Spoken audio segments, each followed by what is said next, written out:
গত বছর দুই ধরে বাংলাদেশের ক্রিকেটে সম্ভবত সবচেয়ে বেশি আলোচিত ক্রিকেটারের নাম সোহান। সোহানের অবস্থাটা এমন হয়েছিল যে ওই যে অনেকেই বলতেন যে যে মাছটা বড়শিতে ধরা পড়ে না ওইটাকে সবচেয়ে বড় মনে হয়। আমরা অনেকেই, আমার একার কথা বললে তো বিরাট অন্যায় হবে, ফেসবুক জুড়ে সবাই খুব চিৎকার চেঁচামেচি করতেছিলাম যে সোহানকে দলে দরকার। সেই আলোচনাটা মূলত আমার ক্ষেত্রে আমি বলতে পারি আমি করতাম হচ্ছে ওয়ানডের জন্য, যে সোহানকে ওয়ানডে দলে দরকার। হ্যাঁ, একই সঙ্গে আমি বিশ্বাস করতাম যে জাকেরের যে বিকল্প, মানে জাকেরের যে ব্যাটিং পজিশন, এর মধ্যে যে জাকের চলে আসবে, জাকের নিজের জায়গা সেটেল করবে, এটা তো আর আমাদের আগে মাথায় ছিল না। ফলে জাকের যখন এসে ওই জায়গাটা সেটেল করলো, ওই যে ছয়ের যে জায়গাটায় ফিনিশার হিসাবে রোল প্লে করতে হয়, পরে আমরা বললাম, আমি পার্সোনালি বললাম যে টি-20তেও সে স্কোয়াডে থাকতে পারে জাকেরের ব্যাকআপ হিসাবে। কিন্তু সোহান খেললো। সোহান এশিয়া কাপে না তেমন সুযোগ না পেলেও এই আফগানিস্তান সিরিজের লাস্ট দুটো ম্যাচে সে দুটো ইনিংস খেললো। এই দুটো ইনিংস ছোট ছোট, একটা 20-এর ঘরে, একটা 30-এর ঘরে। দুটো ইনিংস খেলার পরে এখন আমরা সোহানকে নিয়ে একটু ক্রিকেটীয় আলোচনা করতে পারি।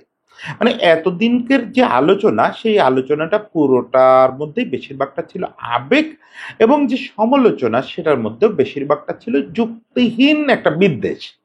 এই দুটোকে সরায় ফেলে যেহেতু সোহান দুটো ইনিংস খেলছে, এখন আমরা এই ক্রিকেটীয় আলোচনাটা করতে পারি। তার আগে একটা জিনিস শুরুতেই বলা ভালো যে দুটো ইনিংস 20 আর 30, এইটা বড় খেলার পরেই আমি বলতেছি যে এখন আলোচনা করতে পারি। হ্যাঁ, এইটাই আজকে আমি বলবো যে এইটাই সোহান, এই 20-30 এইটাই সোহান। এবং এই জন্যই একজন ব্যাটসম্যানকে 6 নম্বরে আপনার টি-20তে দরকার 20-30-এর জন্য। সেই 20-30টা কেমন ভাবে করা হচ্ছে, স্ট্রাইক রেট কেমন, ইম্প্যাক্ট কেমন, এটা হচ্ছে টি-20তে খুব জরুরি। এই আলোচনাটা আমরা আজকে একটু করি যে ক্রিকেটার সোহান, তার যে কিউরিয়াস কেসটা, তাকে নিয়ে যে একটা রহস্য, কেউ বলে ওর ব্যাটিং খুব কুৎসিত, কেউ বলে খুব ইম্প্যাক্টফুল প্লেয়ার, কেউ বলে যে সোহানের মতো ক্যাপ্টেন হয় না, কেউ বলে সোহানের মতো কিপার হয় না। এই যে কিউরিয়াস কেসটা, এই পুরোটার ক্রিকেটিং অ্যাসপেক্ট আজকে একটু আলোচনা করব। দেখেন, সোহানের বয়স 31 হয়ে গেছে।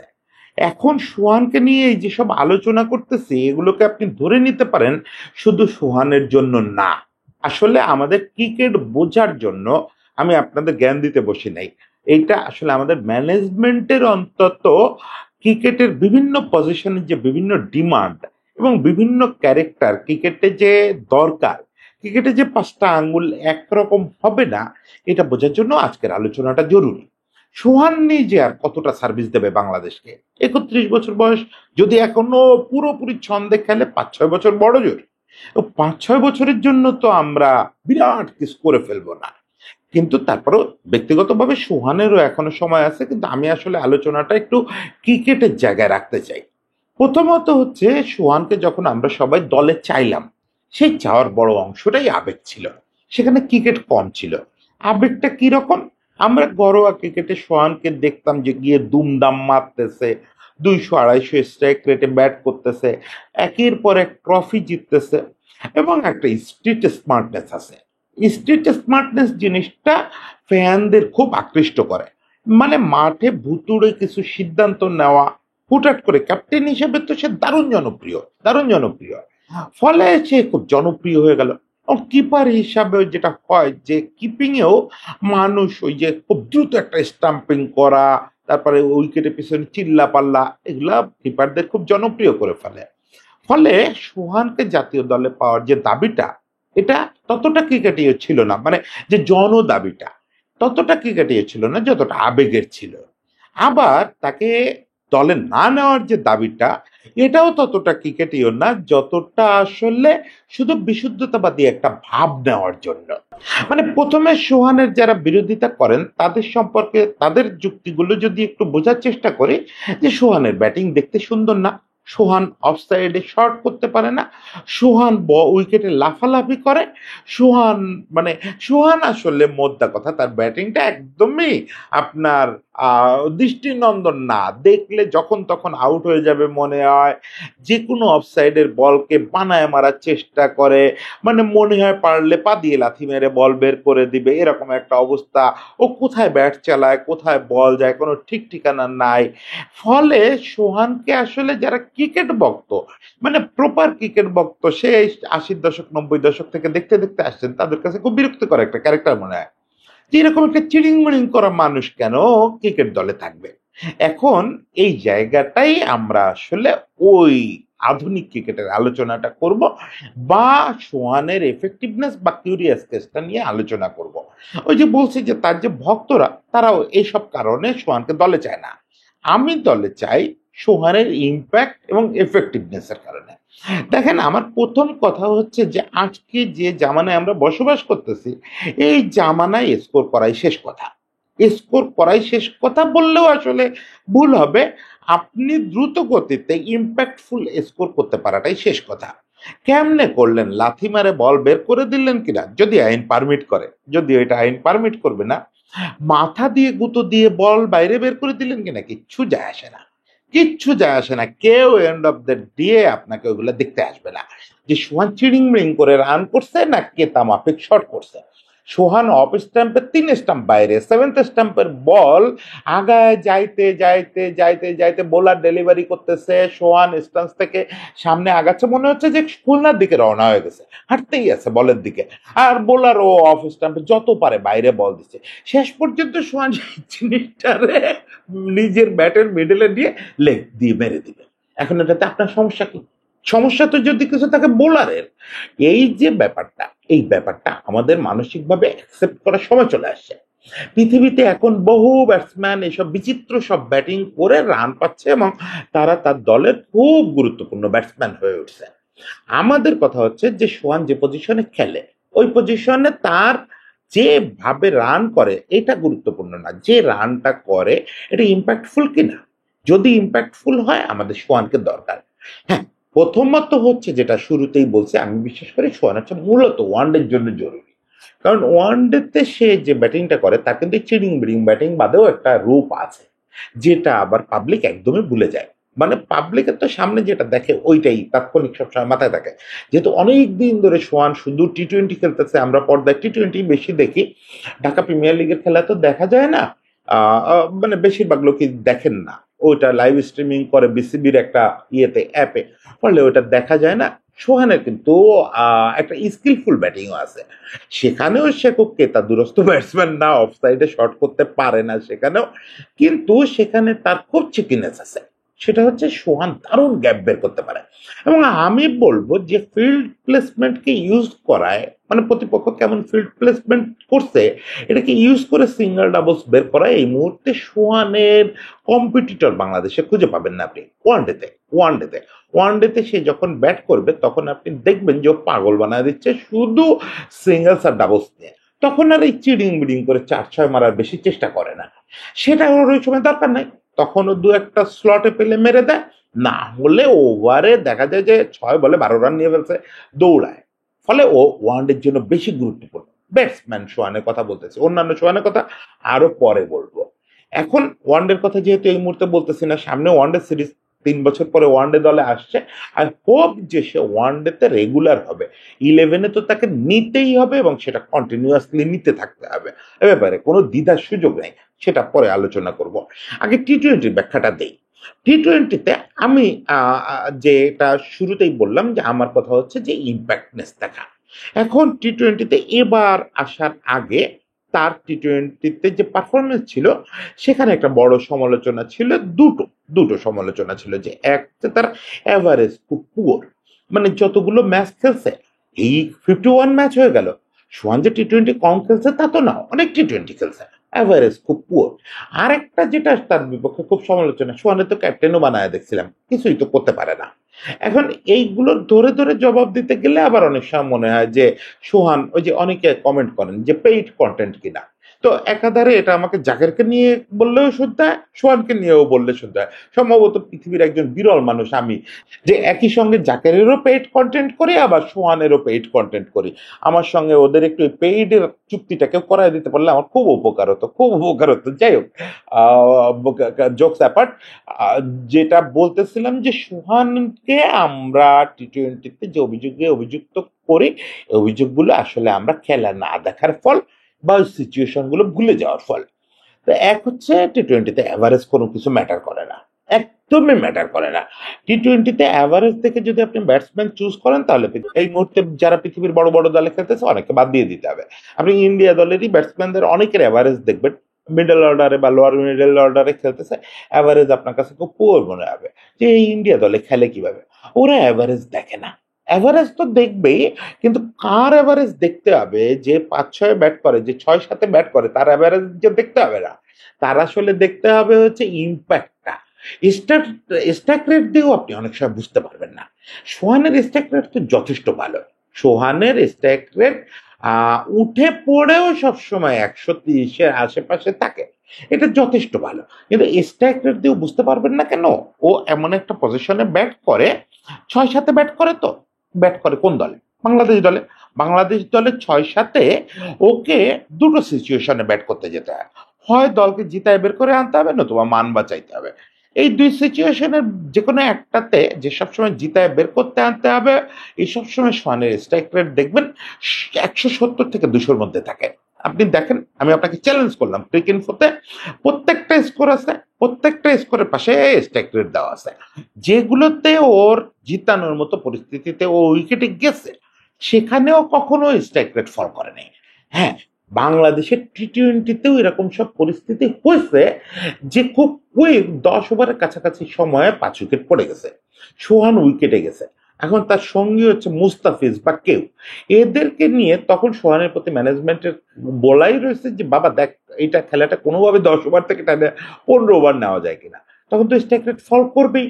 ফলে ওই সময় তো আসলে ওর ইজ্জত বাঁচানোর প্রবলেম। এসব কারণে সোহানটাই স্ট্রাইক রেট দিয়ে আপনি বুঝতে পারবেন না। আপনাকে ম্যাচ বাই ম্যাচ ইম্প্যাক্ট দেখতে হবে। ইম্প্যাক্টও পাওয়া যায় এখন, এটাও মুখের কথা না।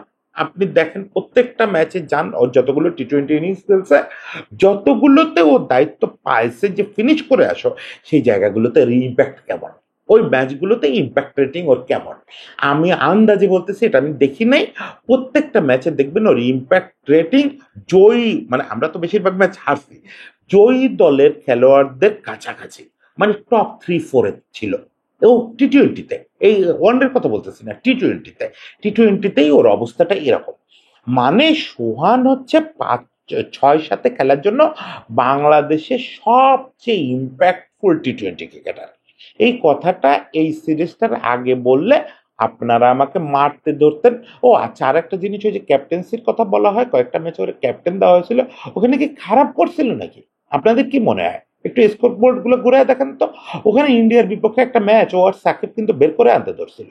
১৪ বলে ৩৬ বা ৪৬ এরকম একটা কি যেন ইনিংস খেলে ফেলছিল। তারপরে দুর্ভাগ্যক্রমে ওরা পারে নাই। ও আর সাকিব খুব চেষ্টা করছিল। ক্যাপ্টেন্সি তো খারাপ করে নাই। এগুলো মানে খুবই হাইপের কথা, মনে না থাকার সমস্যা। যাই হোক, আমি মূলত ইম্প্যাক্ট নিয়ে কথা বলতেছিলাম। সোহানের ইম্প্যাক্টটা কেমন সেটা চোখে আঙুল দিয়ে দেখালো। ওই যে শুরুতে বলছিলাম যে ২০-৩০ রানের দুটো ইনিংস নিয়ে এত কথা কিসের?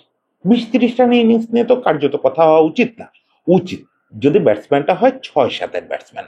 ৬-৭-এর ব্যাটসম্যান ২০-৩০ রান কেমন ভঙ্গিতে করছে, মানে ভঙ্গি মানে আবার ব্যাটিং স্টাইলের দিকে যায় না, কি স্ট্রাইক রেটে করছে, কেমন ভাবে বের করে আনছে, ওই যে যদি পার্টনার বোলার থাকে তাকে কতটুকু স্ট্রাইক দিচ্ছে, নিজে কতটা দায়িত্ব নিচ্ছে, এইগুলো মিলায় ডিসিশন নিতে হয়। এবং আমরা দেখলাম আফগানিস্তানের বিপক্ষে দুটো ম্যাচে সাকসেসফুলি সে টেল এন্ডারদের নিয়ে ম্যাচ বের করে নিয়ে চলে আসছে। মূল কাজ তার যেটা, এইখানে সে যদি ওই কাজটা সে নাচতে নাচতে করে না গাইতে গাইতে করে, এটা দেখার দায়িত্ব ভাই আমার আপনার নির্বাচকদের, কারণ না। এটার একমাত্র আপত্তি করলে করতে পারে বোলাররা, যে ভাই ও নাচতে নাচতে ব্যাটিং করে কেন, ও ব্যাটিং এত কুৎসিত কেন। কুৎসিত হলে চোখ বুঝে থাকেন, ম্যাচ শেষে স্কোরটা দেখেন, আপনার যদি এতই অপছন্দ হয়। আর এই যে কুৎসিতের আলাপটা না, এটা দশক যাচ্ছে আর বদলায় যাচ্ছে, দশক যাচ্ছে আর বদলায় যাচ্ছে। আমি যে জেনারেশনের দর্শক, আমি মার্কোয়া, ডি সিলভা বা আজহারউদ্দিন, এদের ছাড়া তো কাউরে ব্যাটসম্যানই মনে করতাম না। গাদা গাদা রান করতেছেন, চোখের সামনে সর্বকালের সেরা সচিন টেন্ডুলকার, তাকেও আমার মাঝে মাঝে ম্লান মনে হতো যখন আজহারউদ্দিনের একটা ফ্লিক দেখতাম। এখন ভাই এন্ড অফ দ্য লাভটা কি হয়েছে? আজহারউদ্দিনের টোটাল রান ইম্প্যাক্ট কি হিস্ট্রিতে? তেমন কিছু, অবশ্যই তেমন কিছু। আজহারউদ্দিনটা তো আর আমি কোনোদিনই করতে পারবো না। বা মার্কোয়ার কথা ভাবেন, মানে কি একটা শৈল্পিক ব্যাটিং, বা ডি সিলভার শৈল্পিক আগ্রাসন, কিন্তু এইগুলাকে আপনি যদি বিচার করেন তাহলে ডিসিলভার চেয়ে আপনার জয়সূর্যের এফেক্ট বেশি মনে হবে না। মার্কোয়া তো মানে ব্যাটসম্যানশিপের ক্ষেত্রে হয়তো সর্বকালের সেরাদের কাতারে চলে যাবেন, কিন্তু আপনি যদি এফেক্টিভনেস এর কথা বলেন বা অস্ট্রেলিয়াকে কে বেশি জয় এনে দিচ্ছে, দেখা যাবে কুচিত হেডেন মার্কোয়া চেয়ে অনেক আগায় আছে। কুচিত বললাম বলে কেউ হেডেনকে ছোট ভাবার চেষ্টা করেন না। কুচিত বললাম আপনারা যে অর্থে সোহান টোহান এদের কুচিত বলেন ওই অর্থে। হেডেনের ব্যাটিং আপনার কাছে ভালো লাগে? হ্যাঁ, সোহানের চেয়ে বিউটিফুল, সোহানের চেয়ে বিউটিফুল অবশ্যই, কিন্তু দিনটা তো বদলাচ্ছে। এখন পরিস্থিতি আস্তে আস্তে এমন হচ্ছে যে আপনি আসলে সুন্দর ব্যাটসম্যান পাবেনই না। সুন্দর ব্যাটসম্যান, আমি এর মাঝে কোন একটা আড্ডায় বলতেছিলাম যে এই সুন্দর ব্যাটিং এর যে দিনটা বা সুন্দর ব্যাটিং এর দিকে তাকায় থাকার যে ব্যাপারটা, এটা আসলে টি-20 যখন আসছে পৃথিবীতে তখনই আস্তে আস্তে মরে যাওয়া শুরু করছে। টেস্টেও এখন আর এটা হবে না। এখন টেস্টের দলগুলো 3 দিনের মধ্যে রেজাল্ট বের করে আনার জন্য টেস্টেও ঋষভ পান্তের উপরে ভরসা করে। এখন ঋষভ পান্তের ব্যাটিং আপনার ভালো লাগে? যদি ভালো লাগে, আর যদি বলেন যে সোহানের ব্যাটিং আপনার কুৎসিত লাগে, তাহলে বুঝতে হবে যে আপনি আসলে নামের বায়াসনেসে ভুগতেছেন। মানে বড় নামের প্রতি ছুটবেন, ছোট নাম দেখলে আপনি আন্দাজি বলে দিবেন যে ওর ব্যাটিং কুৎসিত। ঋষভ পান্তকে সুনীল গাভাস্কর 2 দিন আগে স্টুপিড বলতেন, সেই সুনীল গাভাস্কর এখন ঋষভ পান্তকে এই ইঙ্গিত দেন যে বাবা ডিগবাজি দিয়ে সেলিব্রেট কর। মানে উনি নিজেও নিজেকে বদলায় ফেলতে বাধ্য হয়েছেন, রুচি বদলাইতে বাধ্য হয়েছেন যে ঋষভ পান্ত আমাকে জয় এনে দিচ্ছে। ও যেভাবেই ব্যাটিং করুক সমস্যা নাই, ও 90 রানে দাঁড়ায় ছক্কা মেরে দেয় কুৎসিত ভঙ্গিতে শুয়ে পড়ে এরকম ভাবে টেস্টে ব্যাটিং করে। এইটা আগের দিন হলে ওর ফাঁসি হয়ে যেত। মানে আগের কালে 80-র দশক 90-র দশক হলে ওর ফাঁসি হয়ে যেত। ফলে 2025 সালে এসে ব্যাটসম্যানশিপ মানে বিউটিফুল ব্যাটিং, এটা আর বেশি খোঁজার চেষ্টা করেন না। আমি তো এখন লিটন ছাড়া পৃথিবীতে মানে এই যে প্রপার প্রত্যেকটা জিনিস প্রত্যেকটা শট দেখলে আপনার চোখ জোড়ায় যাবে। ওই যে সেই কাব্যিক কাভার ড্রাইভ, কাব্যিক ফ্লিক, কাব্যিক একটা পুশ, ইভেন বলটা একটু ঠেলে দিবে ওই যে টেন্ডুলকারের মতো, বলটা একটু পুশ করবে তাতে 4 হয়ে যাবে। কি বিউটি! ওই বিউটির দিন নাই রে ভাই, আমরা শেষ হয়ে যাচ্ছি। মানে আমরা মানে সেই সময় দর্শক যারা তারা শেষ হয়ে যাচ্ছি। এখন যে সময় সেই সময়কে মেনে নিতে হবে, আমরা সময়ের সঙ্গে তাল মিলাইতে হবে। বিউটি যদি থাকে ওইগুলোর মধ্যেও বিউটি খুঁজতে হবে। আমি একটা জিনিস বিশ্বাস করি যে আপনি যদি নিজের চোখ বদলাইতে পারেন, নিজের রুচি বদলাইতে পারেন, এই নতুনের মধ্যেও বিউটি খুঁজে পাবেন। আমি তো মাঝে মাঝে সূর্য কুমার যাদবের ব্যাটিং এও বা সঞ্জু স্যামসনের ব্যাটিং এও বিউটি পাই। ওই বিউটিটা আবার এক ধরনের হাস্যকর বিউটি। ইভেন আমাদের সোহান, সোহানের 2-একটা 4-6 দেখলে মানে ও চালায় দেখলে মনে হবে যে এটা বোধহয় থার্ড ম্যানের উপর দিয়ে ছক্কা হবে। ছক্কাটা কি হয়, হয় গিয়ে লং অনের উপর দিয়ে। মানে দেখলে এটাও তো একটা বিনোদন। ওকে, ফরগেট অ্যাবাউট ইট। আমি মনে হয় ইম্প্যাক্টের ব্যাপারটা একটু বুঝাইতে পারছি। এবার ওই যে যেটা বলছিলাম যে curious case of Sohan, curious case of Sohan বলি কেন? সোহান যদি এই যে এই দশক ও দশক মিলায় কথা বলতেছি তো, সোহান যদি 80-র দশক বা 90-র দশক হতো, তাহলে সোহানকে আমি এর মধ্যে একটা কন্টেন্টে বলছিলাম যে সোহানকে আমি পারলে 3 ফরম্যাটেই ক্যাপ্টেন করে দিতাম, এবং 3 ফরম্যাটেও আগামী 1 বছরের মধ্যে বাদ পড়বে না, এটা একটা লিখিত দিতাম ওকে। সেটা নিয়ে আমার একজন বন্ধু স্থানীয় খুব বড় ক্রিকেট বিশ্লেষক উনি আমার খুব নিন্দা করছেন যে সোহানের মতো ব্যাটসম্যানকে আপনি 3 ফরম্যাটে নিতে চান।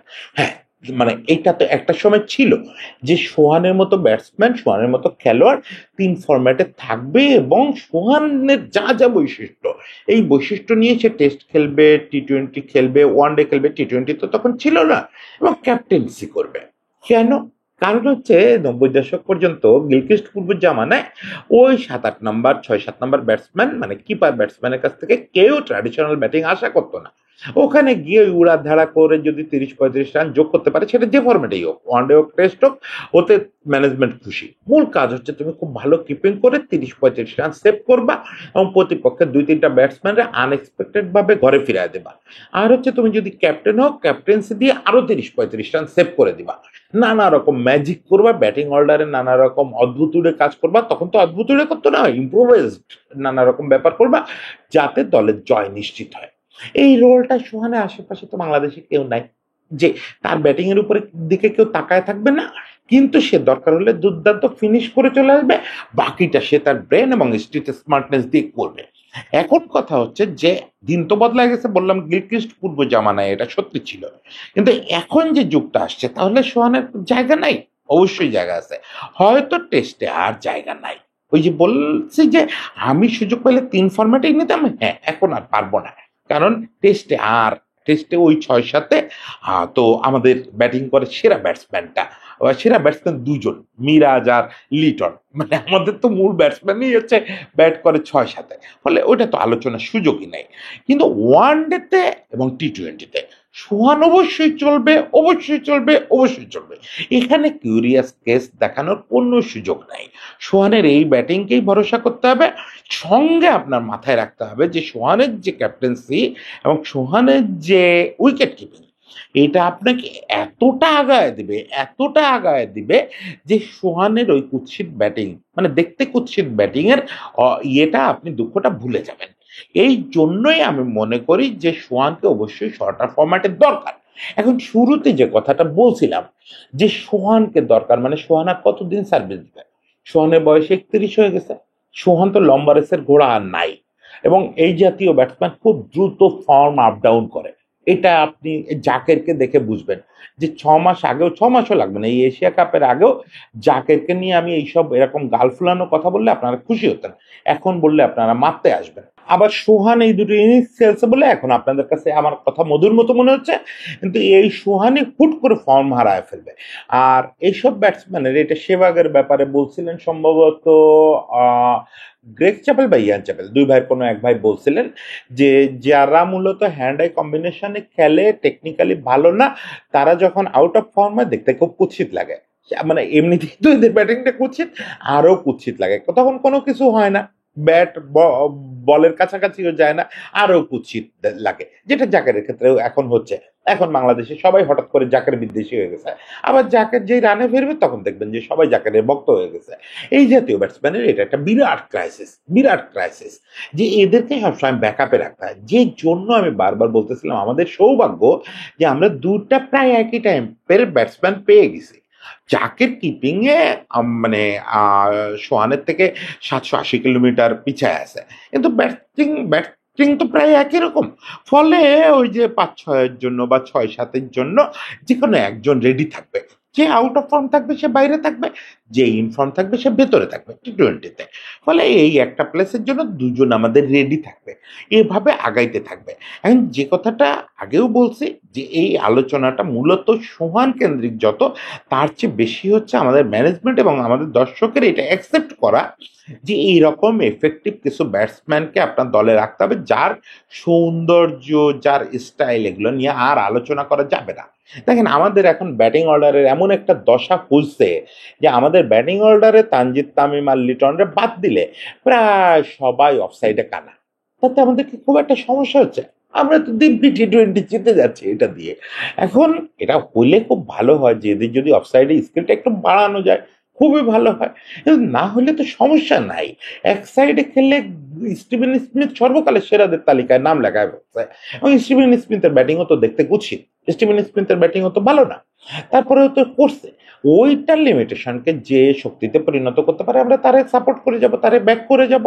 ফলে আজকে সোহানের ক্ষেত্রে হচ্ছে এই কথা, আজকে জাকেরের ক্ষেত্রে হচ্ছে, এরা একসময় ফুরায় যাবে, নতুন নতুনরা উঠে আসবে। আপনি দেখবেন এরপর আকবর যদি জাতীয় দলে আসে তখন নানা রকম কথা শুরু হবে যে ও পেস বলে নাচানাচি করে। আকবরের ব্যাটিং তো এখনো আপনারা লাইভ কম দেখছেন, আকবর যদি জাতীয় দলে আসে তখন নতুন সমালোচনা শুরু হবে। এখন আপনারা আকবরের নিয়ে খুব আপ্লুত যে আকবর আসলে খুব ভালো হয়, তখন দেখবেন সবাই গালিগালাজ করতেছেন যে ও স্পিন পাইলে ও বাংলাদেশের সেরা ব্যাটসম্যান। আমি লিখে দিচ্ছি আপনাকে, স্পিনে আকবরের আশেপাশে এই মুহূর্তে কেউ নাই, কিন্তু পেস বল যে একটু সুইং করে, যে একটু মুভ করে, আকবরের মানে জীবন বের হয়ে যেতে থাকে, তাতে সমস্যা হয়? ওই পেস বলেই তো ঠিকই হিট করে দেয়, ২-৩টা বল মিস করে হঠাৎ করে একটা ছক্কা মেরে দেয়। এইটাই হচ্ছে এখন দিন, যে কে কেমনে তার দুর্বলতাকে শক্তিতে পরিণত করতে পারে। ফলে আজকে আপনি সোহানকে ব্যাক করবেন, যাকে দুঃসময়েও ব্যাক করবেন, খারাপ করতে চাই 11-এর বাইরে রাখেন, কোনো সমস্যা নেই। এরপরে যখন তরুণরা আসবে তাদেরও আর ব্যাটিং এর ওই ব্যাটসম্যানশিপ খুঁজতে যায় না, ব্যাটসম্যানশিপের আর দিন নাই। আমি বলতেছি বারবার এই কথাটা, বোধহয় এই কন্টেন্টেই ২০ বার বলে ফেললাম, ব্যাটসম্যানশিপ খোঁজার ওই দিন আর নাই। এখন নিজেদের মানসিক সেট আপ একটু বদলাইতে হবে, রুচি বদলাইতে হবে। আপনি আগের মতো আজ থেকে ২০ বছর আগে আপনি সিনেমা হলে যেতেন কি সিনেমা দেখতে, বা টিভির সামনে বসতেন কি সিনেমা দেখতে, এখন কি সেই সিনেমা আপনি চাইলেও দেখতে পাবেন? কোনো প্রডিউসার ওই সিনেমা বানাবে? এখন আপনি সিংহাম দেখতেছেন, ঘুষি মারলে গাড়ি আকাশে উড়ে যাচ্ছে। তামিল সব সিনেমা দেখতেছেন, কি সব আজগুবি, বিনোদন পাচ্ছেন না। দিন বদলায় যাচ্ছে, দিন প্রতিদিন বদলাচ্ছে। এই বদলানোর সঙ্গে সঙ্গে নিজেকে, নিজের রুচিটা বদলাইতে না পারলে আপনাকে তাহলে যেটা করতে হবে, ঘর বন্ধ করে শুধু ওই যে গদার ফেলেনি এদের সিনেমা দেখতে হবে, তাছাড়া আর উপায় নাই। যাই হোক, বড় বড় কথা বলে ফেললাম। সবাই ভালো থাকবেন। আমার মনে হয় এটুকু আমি বুঝাইতে পারছি যে সোহানদের মতো ব্যাটসম্যানের, শুধু সোহানের না, সোহানদের মতো ব্যাটসম্যানের এখন প্রচুর স্পেস দরকার আধুনিক ক্রিকেটে। সবাই ভালো থাকবেন, সবাইকে শুভেচ্ছা।